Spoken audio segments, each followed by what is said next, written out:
think I was telling you in the car. You know, I would give talks at conferences, and they would hear that I was from Western Governors, and people would just start slamming books and rushing papers, and I thought, what's wrong with them? These people want to hear what it's about before they draw a conclusion. Because there was a lot of hostility in the early years. We were going to become another Phoenix. We were going to become proprietary. We were going to, trade on the stock market. Rumor. I went to a Sloan conference, and the rumor was we didn't have student teaching. And I would say, we have student teaching, and people would say, well, I heard you don't have student teaching. I would say, listen to me, we have student teaching. Oh yeah, well, I heard you don't. How do you respond? I mean, okay, I'm the head of the teachers college. Oh really? Well, I heard it, that's what I heard. You couldn't answer things like that. Even our home state of Utah, which is where the university is now housed, in the earliest days, the state of Utah was not happy that we were there. They looked at it as a threat to their other state institutions, like the University of Utah and Utah State, which was silly because we were not competing with those institutions, and we don't even today. It's a completely separate population. This thing closed down and we didn't. I guess I better use it or it's going to continue. Well, I did it once, I can do it again, right? Well, now you have the context. Just give me a second here. Can you, while I'm doing this, can you all tell me how many of you are currently involved in some type of online instruction? And which of you are not? Just so I can see who's not involved in online instruction. Okay. So what I want to do in this next 45 minutes, I'll try to leave some time for questions, is sort of get you excited about the notion of online pedagogy. And to really, if you haven't done so before, begin to give serious thought to what it means to be an effective online teacher. And also, at the same time, if you've already been doing it, to give you some more food for thought. That is, just to sort of spark your interest about what this is really all about and how to do it well. The question, what are the components of an exciting classroom experience, classroom in quotations there, is a really important question. It's one that, at least I find, people don't ask themselves. I was a mathematics teacher, professor. I spent many years in the classroom, and I always thought that I created an exciting experience in mathematics. But if you ask me why I thought that, I don't really know how to answer the question, except to say I liked what I was doing. And I thought I did it well. Evidence, well, students would usually do well on tests, but if they didn't, I could curb it. And then I can make myself feel better about the entire situation. The organic chemistry teacher who thinks that she's really done a fabulous job. What's the average on the final? 38%. How can you feel good about that, right? It's not good when that happens. When we started at WGU, we used a lot of learning resources that were online courses at other institutions. So, for example, the student is in the BA Social Studies program, and he is ready for World History Part 1. So, if you go into the program that the student is in, you see this area of the curriculum, which eventually, because we're competency-based, he has to pass an assessment in, right? We're competency-based. We don't care how much time he spends learning it. We just want the evidence that he's learned it. So we provide learning resources. And we provide faculty who can help when students have trouble. And we provide virtual communities that students can get into. And webinars, and blogs, and lately tweets, and everything else. All of it. Learning management systems of various types. So here's what we found. So the student goes into his academic action plan, which lists all the areas of the curriculum he has to conquer, And now he's at World History Part 1, so he clicks on that, and what comes up are all the competencies that he's going to eventually have to prove he's mastered, and then several learning resources that he can choose from. And one is a text, and one's a CD, and one's a DVD, and one is a course at the University of Colorado, Boulder. Online World History Part 1. So what do most students choose in that situation? Oh, I'll take the course. That sounds good. Then I have yet another person to help me. So the student clicks on that learning resource, and then rather than our bookstore shipping a book, or shipping a DVD or a CD, the message is transmitted to the University of Colorado: enroll this WGU student in your online World History Part 1, which starts in, let's say, 3 weeks. So the student gets enrolled in this course. What do we find? It's the same bad experience that you could find when a teacher who's not very good is teaching World History Part 1 in the classroom. It's not rethought in any way. It's someone who's been told the university is moving in this direction, so develop this course online. So this professor, who's not really motivated to do this to begin with, because he likes teaching in the classroom, because like me, he just thinks he's an exciting teacher, right? But he has no evidence, and in fact he's not, just like I might not have been. So he now has created this course online. It's the same course. He's doing it the same way. He's using Blackboard like it's a blackboard, and he's not rethinking what to do with these students, and he's upset because he doesn't get to know them, because he's not creating all the apparatus that would support an effective online experience. It was horrible. And we had the same experience in the sciences at University of Utah, and Calculus 1, 2, and 3 at University of Washington. We had many, many, many partnerships with universities. And it was very smooth and sleek. I mean, students loved it because they would pay tuition only at WGU, and they could take as many of these as they wanted, and we were paying the tuition. The problem was they weren't effective as an online learning experience. And we soon learned that we had to really pick and choose what those courses would be like for students. Which ones should we choose? Which courses would make most sense? Which areas of the curriculum made most sense? And which universities had online courses that were productive learning environments? So that raised for us this question. What are the components of an exciting classroom experience? So what are they? I mean, how do you, if you think you're doing a good job and you've got students excited, what do you see when that happens? Interactivity. What's that? Engagement. Engagement, discussion. I heard something else over here. Interactivity. And so what does that mean? They're interacting with the information, the teacher, and the other participant. Okay, and so that's discussion as well. What else do you see when it's an exciting experience? Because it's the excitement of a classroom that you need to transfer to the online experience to make it successful. If the online, if all you do is sort of imagine yourself in front of a classroom and then try to transport that online, it doesn't quite work. You and the students both will feel the frustration of that. So how do you get, I mean, this engagement, students working, discussing with each other content, bouncing ideas off the instructor in some kind of discussion mode. What else? How about in areas of the curriculum where it's more difficult to think about this, like mathematics and the sciences? There was someone here in math. Math? And how about anybody here from the sciences? That's unfortunate, because that's a real hotbed for this kind of pedagogy. What areas are you all in? I should have asked this earlier. I was afraid it took too much time. French. I know you're communication. French. Accounting. Marketing. Math.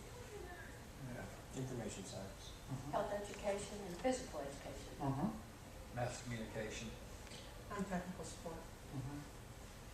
Nursing. Nursing. Instructional designer. IT. Bioinformatics and information science. Informatics. Anthropology. So what's missing here is sciences, right? So for those of you in fields where sometimes we think that collaboration doesn't happen, like I don't know in your math department how you deal with this issue, but do you try to get students to work together? Do you have collaborative kinds of exercises? Online? Well, online or in the I classroom? just teach totally online, and I have group activities and discussions and question and answer. And what's the format for the discussions? How do you organize it? I post questions up and they talk about it, and then they tell me links. I've had really good success. And what course, just for my curiosity, what course is it? Cal 1 and 2. Okay, but you've also taught Cal 1 and 2, not online? Yes. Yeah. A lot of time ago. Okay. So how do you compare those two experiences in terms of students' interaction and student engagement? I mean, for me, since I've taught online so long, like 12 years, I've got them to interact and discuss and ask questions. Was it difficult to do in the beginning? Oh, in the beginning, yeah. Because I didn't know what I was doing. Right. But now I kind of do. Yeah, probably the most difficult thing if you are not teaching online and you're going to teach online, the most difficult piece of that is thinking through this issue, because it's at the heart of online pedagogy, the very heart of it. And your experience is what, I've heard that from everyone who's ever moved from traditional to online teaching. When you're in front of a classroom, it's easy to convince yourself that you're being successful, even if you're not being successful. When you're online, it's, for the instructor, in a particular way, a more isolating kind of event. And you cannot convince yourself that you've generated excitement until you actually see the excitement. And you see the excitement in a more concrete way, because you get those postings. Do you use webinars? I don't mean to put you on the spot, but do you use that kind of, for example, do you ever, do you create webinars surrounding difficult topics and then present them? Do videos. You do videos. Yeah. That's fun. Yeah, something that we learned at WGU as part of this is in an online environment, when you get to a difficult concept, is this going to shut down if I don't go to the next slide quickly? You just go and come back.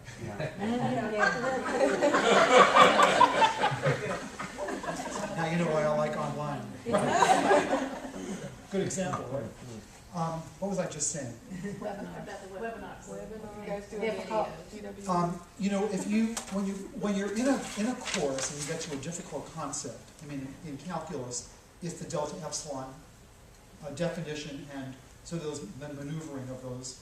But you've got it in every field, in accounting, in nursing, in physical education. In every field, there are those concepts that come along and students just have trouble with. And nothing can shut down the excitement in an online environment better than that. Because when you get to that, you cannot imagine that you're in the classroom and you can just pound away and pound away and pound until you look at it, and you can do it day after day after day until you look in the room and you see everyone's face sort of beginning to light up. Well, you don't have that advantage. So what you have to do is create some type of mechanism. And you know what those concepts are beforehand. So it's not like they come upon you and you think, oh my God, I didn't know that was going to be a difficult concept. You know that it's going to be a difficult concept. So either video, which is what is your name? Denise. Denise is saying, or depending on what technology is available on campus, webinars, which is what I really recommend, are scheduled webinars surrounding difficult and sometimes just exciting concepts. Like it could be a concept that students don't necessarily have trouble with, but they don't see all the facets of it. They don't necessarily easily see the excitement behind the concept. Creating well-scheduled, they're not hard to do. Do you have the technology? Yeah, on campus to do We've it? got live classroom, Mhm. one of the live classroom that I've used that. And can you do these things from easily from your offices and home? Yep, so you've got all the technology. That is, I mean, in my mind, is absolutely central to this. Because nothing will shut down the excitement in an online class environment better than getting to a difficult concept and not being prepared to work through. Yes? Do you require your students to attend them? That's a really good question. We're in a bind because we have to put our money where our mouth is. We say we don't measure seat time. So if we say to students, we require that you do X, their response is, what happened to not requiring seat time? So we are very cautious about when we absolutely require it. We require student teaching, period. We require pre-clinicals in teacher education. We require the clinical in informatics. We require, of course, the clinicals in nursing, obviously, right? And all the lab time. But here's where we start having trouble. For example, difficult concepts in chemistry, mathematics, accounting, informatics, cryptanalysis. I mean, places where we know students are going to struggle. What we tell students is, if you don't attend the webinars and you fail the assessment on the first attempt, we will not allow you the second attempt, which is a different form, by the way, until you attend the webinar. That was our compromise. Does that seem fair? Yes. And I would recommend that type of thing for you as well. It's really hard. Do you have a lot of adult students on this campus? Yes. Yeah, you do. That's what I thought. So you're in this. Well, our average age is 36. Yours probably is not that high. Maybe it's 27. So you're in that league. And our average age is dropping, and yours is going up. Isn't that interesting? Isn't our average age went from 42 to 40 to 39 to 38 to 37 to 36, and yours has risen, right, over the years to 27? Or has it always been this? No, it's 27. Is that right? It's been 27 for a long Isn't time. that It might interesting? actually be going That's down. very interesting. I think it's up to about 28 now. Very interesting. So, that's a really critical piece. I really believe it. And what I would encourage you to do, and this is really important, is whether you're teaching online or not, or if you're doing a hybrid of the two, give some very serious thought to this question and try to list examples of times when you can verify for yourself that you've created some real interest and excitement. And then ask yourself, however you did that, if it was not online, how would you translate that into an online experience? You see what I'm really saying here is, there's a purposefulness about all this. It doesn't happen just because you've decided to be online and you're going to be excited. And my caution to you, about the difference between online and regular is really worthy of repeating. That is, it's very easy to convince yourself of excitement in a classroom. And it's very easy to feel isolated when you're teaching online. You need to find a way so that you can translate that sense of creating excitement for students into the online environment so that you can see it. Do you use cameras for online instruction on campus? That's another thing that I would strongly, I cannot encourage this more than I'm saying now because I feel so strongly about it. If you can, I'm assuming you have the technology on campus, right? There's no issue with doing it, it's just a matter of having the camera and the student having the camera, right? If you can see the student during an online conference, or see several students during a webinar, it makes a big difference. It makes a tremendous difference. And the flip side of it, the students seeing you, is really a tremendous help. So, what would stop it on this campus? Students don't have the cameras, right?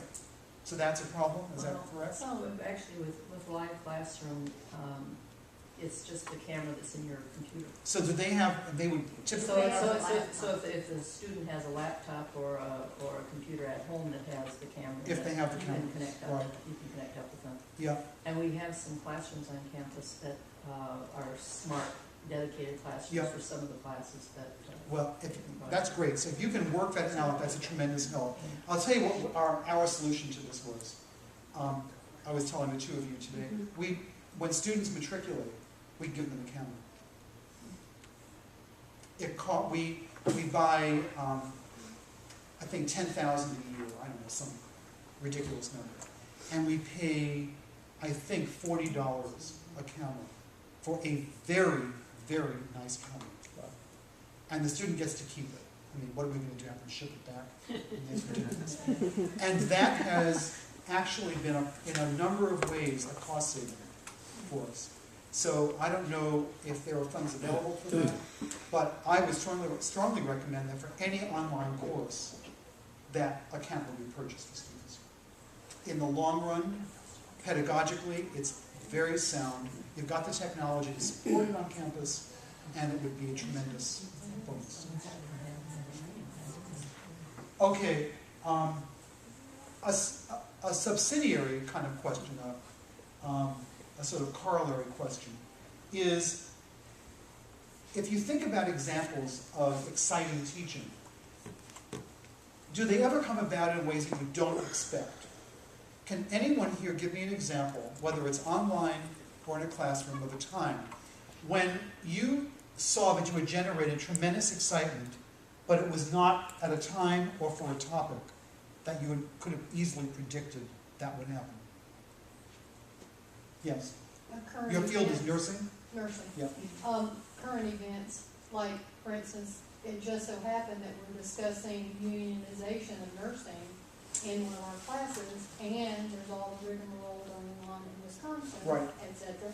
So a lot of them are really getting involved in it, and they're finding that it's meaningful to them. So it's something that they're focusing on. That's a perfect example, and she's not a plant, by the way. She really isn't that. She really did. She didn't come with me yesterday from New York. That's because if no one had answered, I was going to say, here's the best way to do it. Again, we don't have the science people in the room, so nursing is the closest we have to the science faculty. But you know, I was telling some science faculty in Indiana when I was at Fort Wayne a couple of 10 days ago, speaking with their faculty. They have they think they're pros at online pedagogy, which means that they throw a lot of money at it and huge amounts of technology, don't have a clue as to what to do with all this. You've never seen facilities like they have. The Indiana Community College system is loaded with money. Money's been thrown at them. And my impression was, in terms of technology, they just bought everything. So, but they don't have faculty who know what to do with it. So I was saying, you know, the thing to do in science, because they were saying, oh, you know, in science you can't, you know, you have to just learn science. I said, well, you know, what you could do is you could take examples from every Tuesday, the New York Times has a science section, science and health. So I said, you know, the science faculty could look at what's going on in terms of current events. The nursing faculty could look at the health, and so could the informatics people. And you could draw examples from current events, and you'd be surprised at how quickly students will sort of glom onto that, because even if they don't know exactly what the story is, they've heard something about it. Something is, you know, it's in the news somehow. And so that's a very good example, because it's a great way to, I mean, if you're on a topic where you think, oh, this could be sort of boring, and you want to insert something that will sort of gear them up, even they'll sort of forget that the topic isn't so riveting, because you've attached it to something. Well, it's true. Because you've attached it to something that's really exciting. Now, we all know to do this in the traditional classroom, but people forget about it in the online environment. Why is that? Can someone explain this to me? Why do people who I think, remember I told you earlier, we found many examples of bad teachers being forced to teach online and then being bad online teachers. So we stopped doing that. Then I have found people who are really good classroom teachers, and they're just awful as online teachers. Steve is pointing to himself. That's me. Oh, the bad part. I was trying to get the clarification, right? So, why is that? Why is it that people who have really good instincts in the traditional setting lose those instincts in the online setting? Steve, I have to ask you because you stepped into the middle of it. Unfortunately. I need the feedback. I really need to see somebody. I've tried this in a variety of ways. I've done He's not a plant either. live video, and I've done online, and then in the classroom, and I'm new to this. Yeah. But I need the feedback, and because I can look at them, I do an eyeball check. Yeah. Am I getting through? That's the And I answer. can't see it. Well, I'm again, you all know he really works here.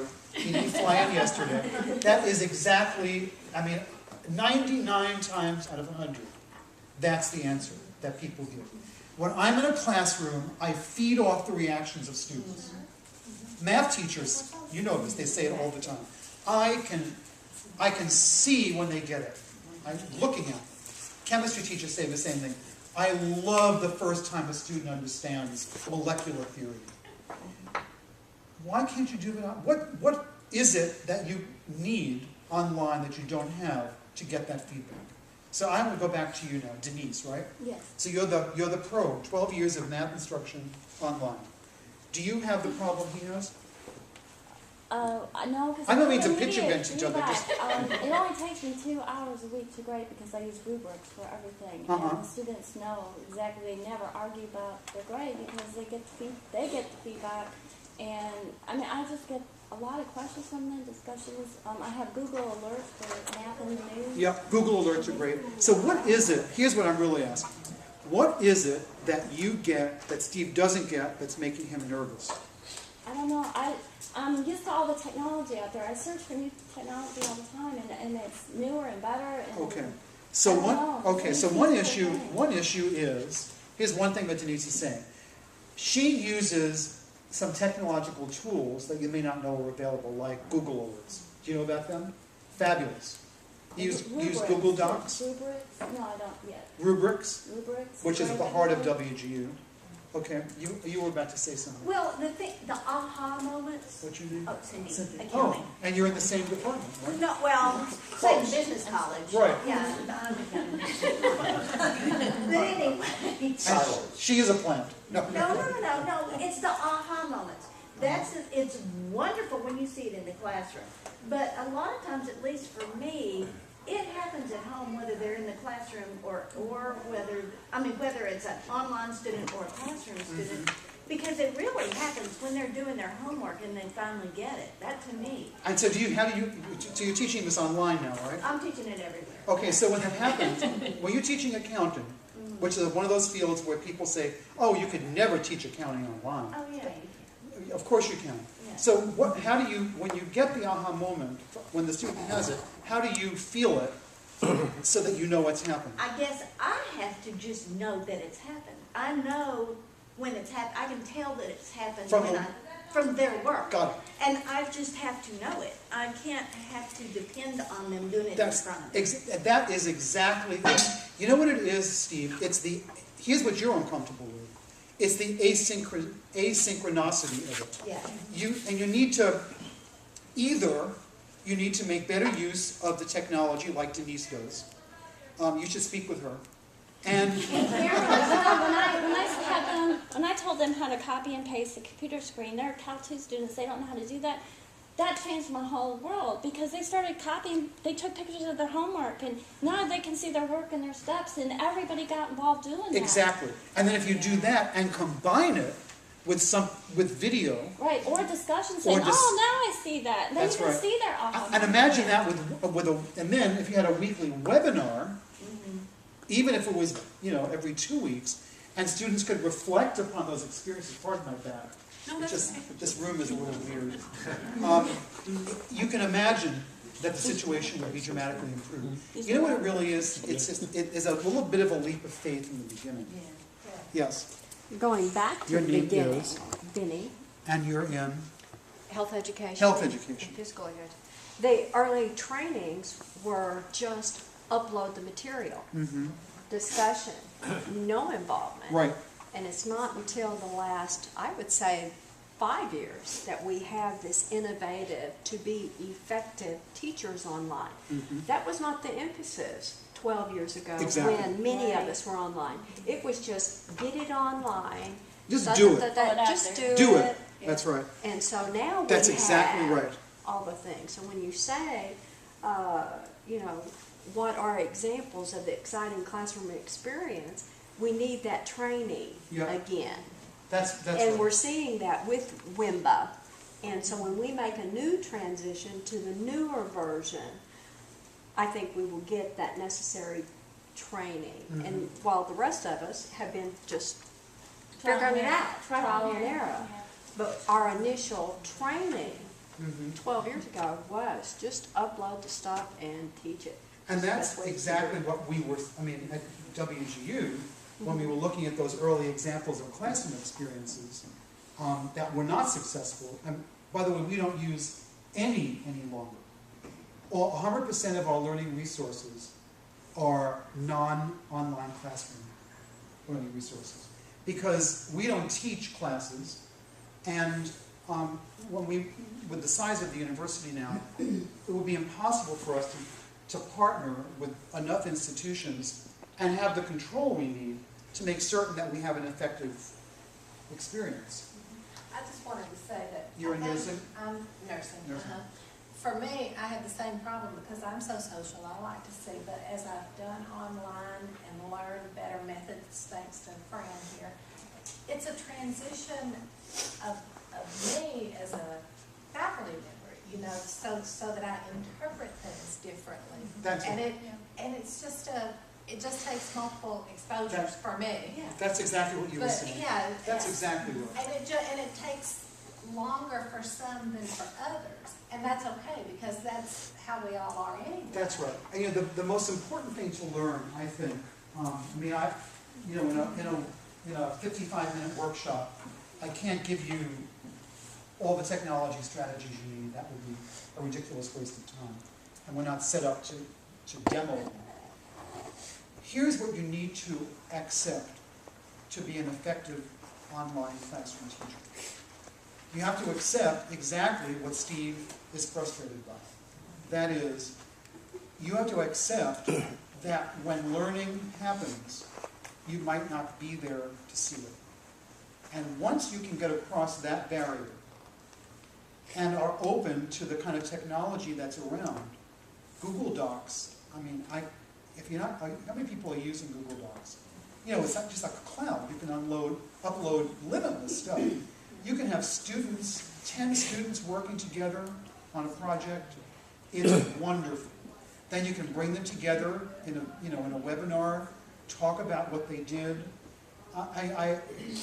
If you are willing to accept all that stuff that's happening and you're not there, but that you're going to bring it all together in a clever, pedagogical way, then you can be very happy about this kind of learning.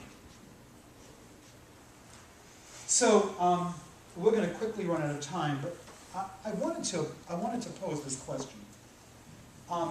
Can anyone here, I know we all can do this, give me an example of a time when you felt that you were not successful in a classroom situation? Now I'm talking about, in this case, real classroom as opposed to online. When you thought you were going to be successful and you weren't. And tell me what you might have done differently. And then what I want to do is extrapolate that to the online experience. So give me an example of a traditional classroom not good situation. Yes?